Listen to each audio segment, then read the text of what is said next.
ఇక 10 ఏండ్ల బీఆర్ఎస్ హయాంలో ఇల్లు కట్టుకోవాలంటే పేదలకు వణుకు పుట్టేది. బీఆర్ఎస్ కు చెందిన గల్లీ లీడర్ కాడికెళ్లి మొదలు యాడికాడికి ఇసుక క్వారీలు పెట్టిర్రు. తవ్వుకున్నోడికి తవ్వుకున్నంత అన్నట్టు చేసిండ్రు. అడిగితే లారీలతో తొక్కించిన ఘటనలు కూడా మనం చూసినాం. వాళ్ళు చెప్పినంత రేటు ఇయ్యాల్సిందే. కానీ రేవంత్ సర్కార్ వచ్చినాక ఇసుక అక్రమ రవాణాను అరికట్టిర్రు.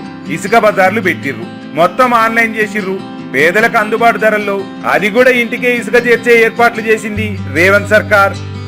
అమ్మయ్య, పానం హాయిగుంది.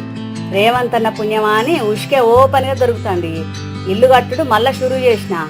గట్లయితే మా కేసీఆర్ సార్ ఉన్నప్పుడు మంచిగా దొరికేది కాదా?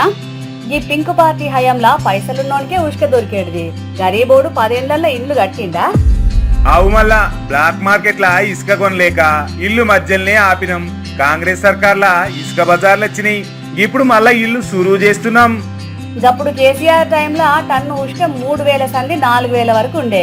రేవంత్ అన్న వచ్చినాక సన్నుష్కే టన్నుకు 1800, దొడ్డు ఉష్క 1600 పెట్టిరు.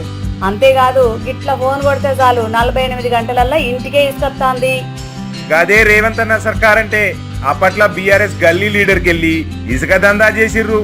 మస్తు దోచుకుర్రు. అబ్బో నిజమేనా? 48 గంటలలో ఇసుక ఏడికెళ్ళి పంపిస్తుర్రు.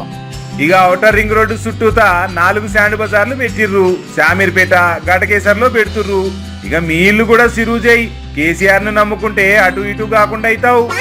గట్లనే నేను ఇప్పుడే ఉష్కకు ఫోన్ కొడతా. కాంగ్రెస్ సర్కార్ కి జై.